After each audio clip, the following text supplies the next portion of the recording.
Hi, this is Marina from Dark Star Astrology, and we're going to look at the Venus Retrograde, which happens roughly every couple of years, and it also has an 8-year cycle. So every 8 years, it goes back to the exact same place it was retrograde last time. It's quite magical because it does actually form a 5-pointed star pentagram in the sky as well.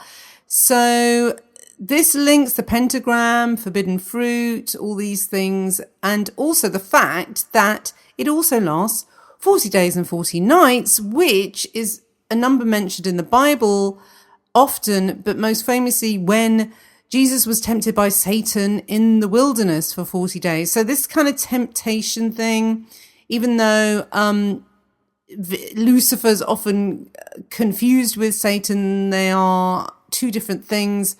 And Lucifer actually means light bringer, but I don't want to get into the whole kind of discussion of what Lucifer means and what Satan means. Satan. Anyway. But I think it's important to understand a little bit about the general meaning of Venus retrograde before we actually go into what it will mean as it goes through Aries and some of Pisces. So the ancients say that the first few days of Venus's Lucifer phase was a particularly dangerous time.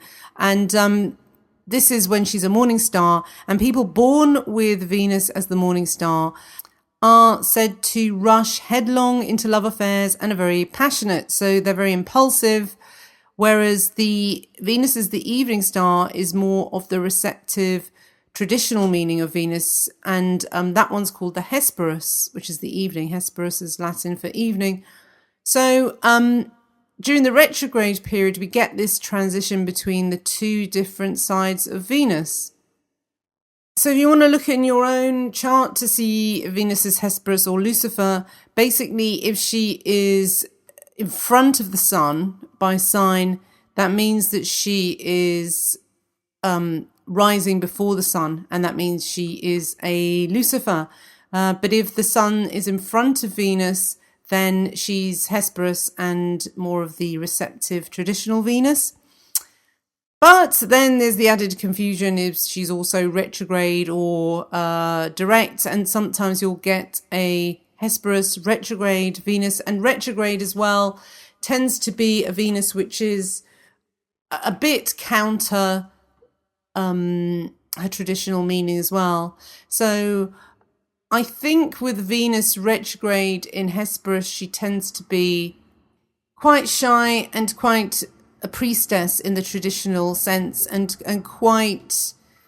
not too promiscuous. Whereas if it's a direct Venus and she is Lucifer, she will be much more forthright and, let's say, liberated, and more likely to not be so chaste, shall we say. Now, generally, we are advised not to start a love affair during Venus retrograde or buy luxury goods during this time, because you might end up paying more than you bargained for. Also, like the 40 days of Jesus in the desert, you might have to resist the seductive Lucifer side of Venus in the form of a illicit affair. And be tempted into indulgence with just overspending generally. So during the first phase, she is more loving, reflective, and receptive.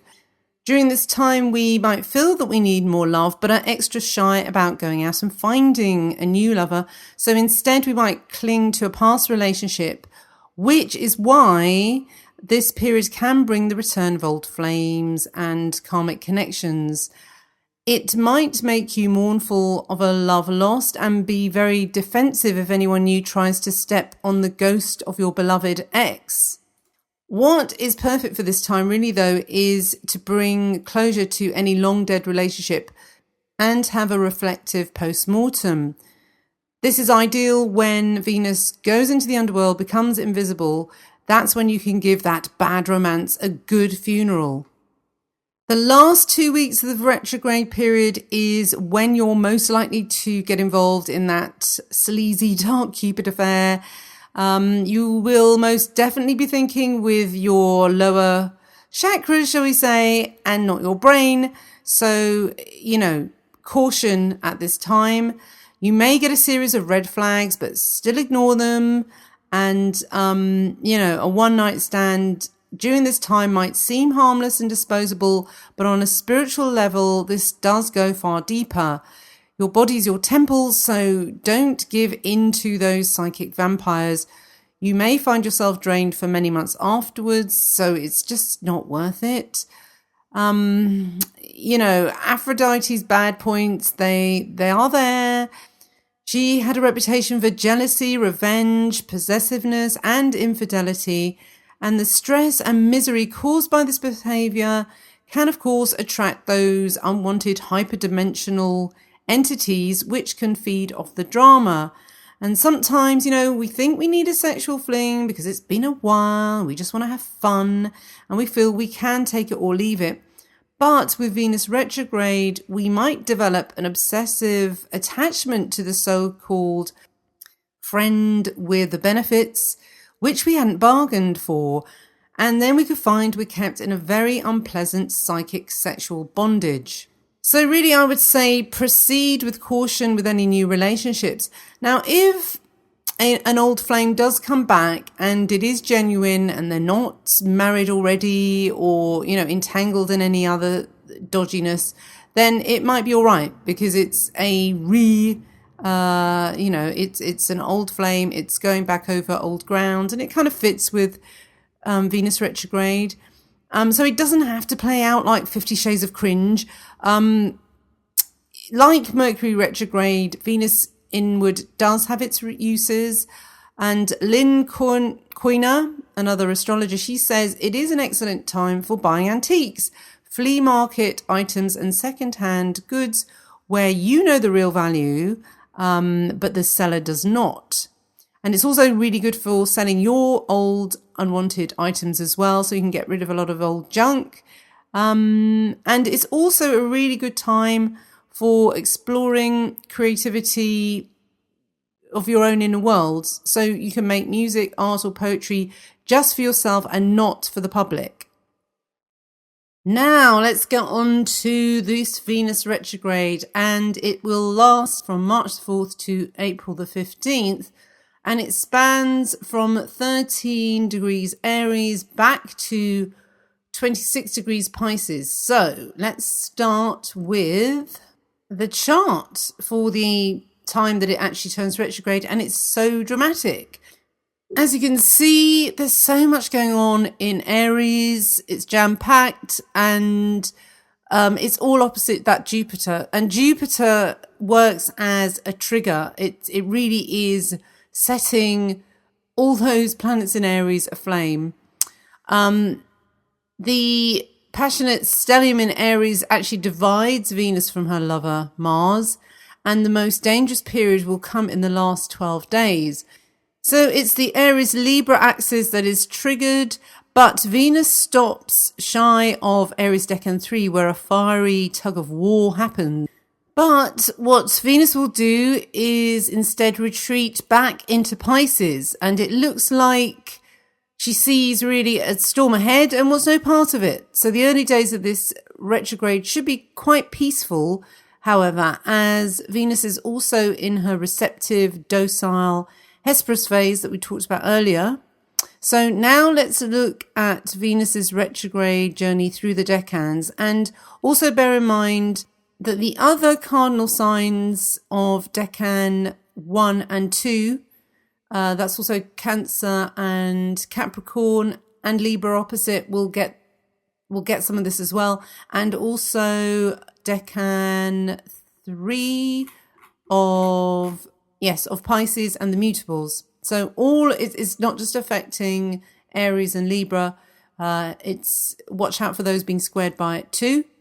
So let's start the journey. Now from March the 4th till the 16th, Venus will be in her benign Hesperus phase, and that's in Aries decan 2. She is supposed to be in her detriment as well. We have to consider that in Aries. But my research into Venus in Aries decan 2 suggests otherwise. And that's mainly due to the influence of the benefic star Alperatz in the chain-breaking Princess Andromeda. So another possibility is that Aries passions, the passion of Aries works very well with Venus in such a regal sun-ruled decan, because Aries decan 2 is ruled by the sun, and both the sun and Venus are creative planets, and Andromeda is a female royal, so that's Venus sun. So this is the position of a queen, and there will be a certain amount of wild lust as well. But Venus in Aries 2 can give the gift of oratory, and intellectually there is a synergistic paradox, but the breaking free attitude of Alperatz also means that we get inventiveness and vision at this time. So it is a sort of liberating feeling for the beginning of the retrograde. Then from March the 17th to April the 2nd is the transition stage where Venus goes from Hesperus to Lucifer. Now here she's in Aries decan 1, and this is where things start to heat up because she also gets closer to the sun as well. So March the 17th, Venus will be on Algenib, and this star is in Pegasus. It's got a varied interpretation. It's popular. There's an interest in art, literature, and distinction. And it also points to gifts in that area. Venus here is also generous and proud, but there are some bad points as well. It's got a quick temper. It's got bad morals, drink or evil habits. So maybe on that day, be careful. But it is favourable for financial affairs. So don't go out on the razzle. Stay in front of your computer and do your accounts or something like that. March the 25th is that all-important Sun conjunct Venus. Now, this is important because it's combust, but when it is under 17 minutes, that's called Kadzimi. And basically, this is Venus sitting in the throne of the king. And it brings peaceful and benefic alliances. Now, it also finds... It is basically a peace-loving combination, and it will find a resolution no matter what. And this saintly avoidance of conflicts, though, might appear too good to be true. So there is a very, very short, a very fine line to when this Venus conjunct the sun is useful. Otherwise, it's combustion, and the sun's ego can completely consume the grace of Venus. But while Venus is in Kadzimi on a personal level, this can be an ultra-creative, fertile and loving day. So if you want to christen an important event, then try to be as close to these exact times as possible to be safe. So Venus will be Kadzimi, the sun, at 10:17 a.m. Universal Time, 5:17 a.m. EST and 2:17 a.m. PST. And you'll find these times on the website if you haven't already taken a note of them already. Otherwise, Venus is bombastically combust from March the 21st to the 29th. And Venus also becomes more troublesome after March the 25th anyway, since emotions lead the way once she turns into Lucifer. Before that, on March the 23rd, Venus is pulled down a rabbit hole into the underworld, where she resurrects as the morning star and a very angry Eris on March the 27th. On March the 29th, Venus is on Deneb Katos, which is in the whale, which makes her reserved, passionate, but with many secret love affairs. Venus is in her detriment in Aries, but thankfully the fixed stars do not add any difficulty apart from some dubious morals. So those who are touched by this Venus retrograde at this time should really do quite well in the arts, because this Mars-ruled decan will at least push some shy talents out into the world. Now, Austin Coppock says in his book, The 36 Decans, about Venus in this decan, that joy and anger flare bright and then subside when a flame are both resplendent and terrifying. Venus here has a difficult time with the compromise necessary in relationships. This is also why I guess Venus at this time is prone to many secret love affairs or bad morals. Those affected by this Venus retrograde could be attracted to unattainable lovers or ones who are married. Scandalous behavior and swinging from sinner to saint are most marked during this period of the retrograde. Now we're on to phase 3 from April the 3rd to the 15th, and this is probably the most dramatic part of the retrograde and the time where you might want to wear a chastity belt or something of that nature. So we have Venus retrograde in her Lucifer phase in Pisces decan 3. And one of the stars that it hits during this time is the lovely named Shiat. It really is no Shiat. April the 3rd. And the meaning for Venus on this star is, listen to this, evil environment, suffering through own acts, danger of imprisonment or restraint. Good grief. All right. Well, just be careful on April the 3rd. It's just one day. Then, though, on April the 8th, we get Venus square Saturn. So on this day, expressing affection is difficult, not because we don't want to, but because we fear rejection. In order to connect romantically with another, we might prefer to go through a third party or flirt from behind some form of barrier. So Pisces decan 3 can make this indulgent Venus debauched enough already. But now she is in her Lucifer phase and square Saturn. So this can only bring out Venus's dark, treacherous side, the Babylonian goddess of war, Ishtar. So here, sex and conflict will be addressed one way or another. It could be through the catharsis of creative art, or it can be through falling into the trap of seduction and indolence.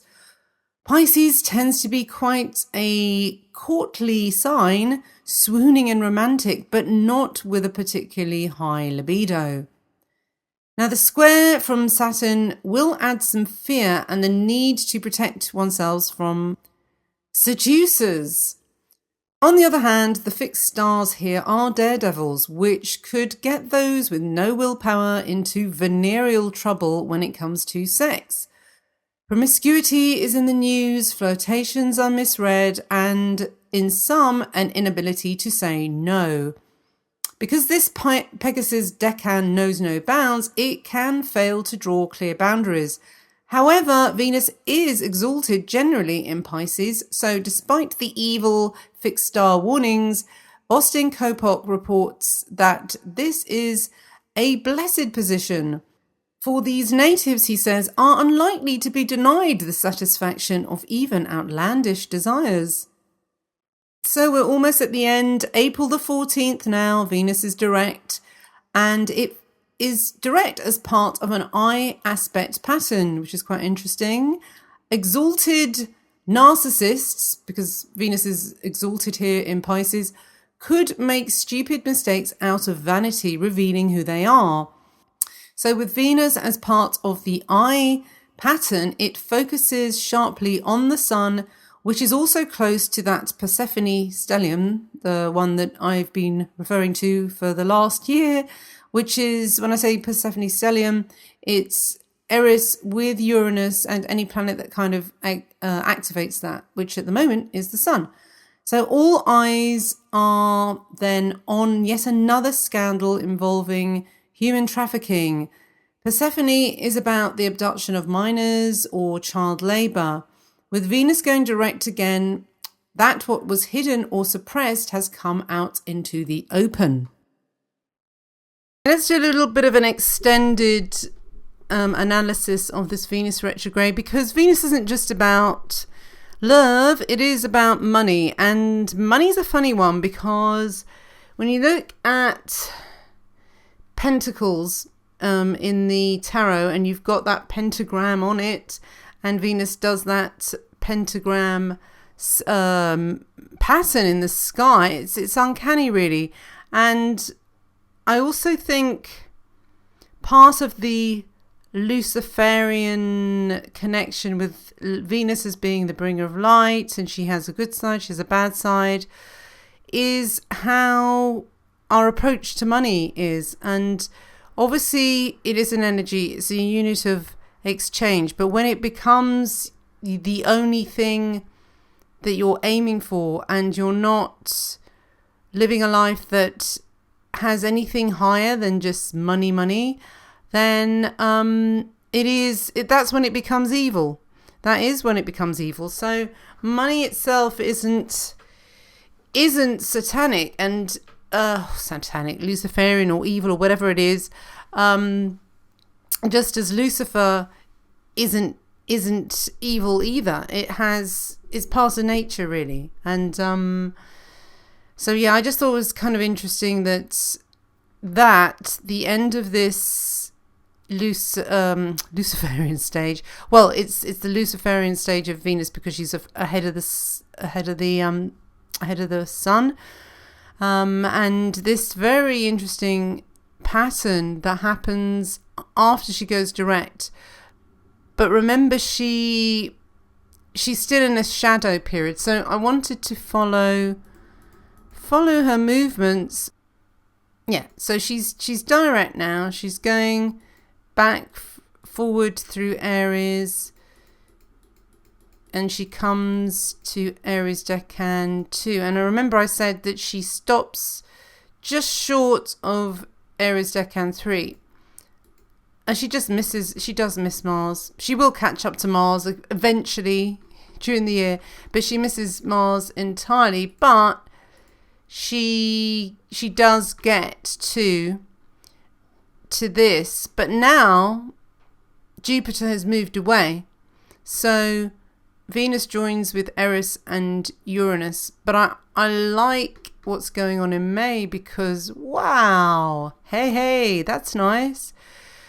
You get a kite with Mars opposite Saturn, and it's all linked, and everything's in the last degrees of those decans. So I think anybody that experiences anything fabby during the Venus retrograde, it might all come together at the end of May because of this aspect pattern, and because Venus by then will be sextiling her lover Mars by, I think the problem with Venus is she's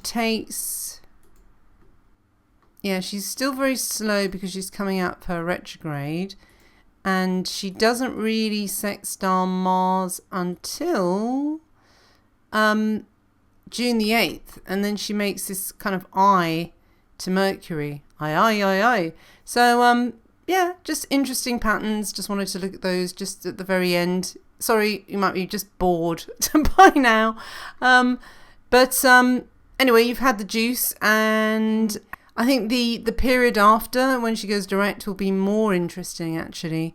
And the seeds that have been planted during the retrograde, all the kind of like dancing back and forth and no, I can't do it, batting of the eye and furious fanning of the fan will lead to something if you have some kind of connections with this geometry. So keep an eye out for it and see how you connect. All right then, that brings me to the end. All the best. Bye-bye.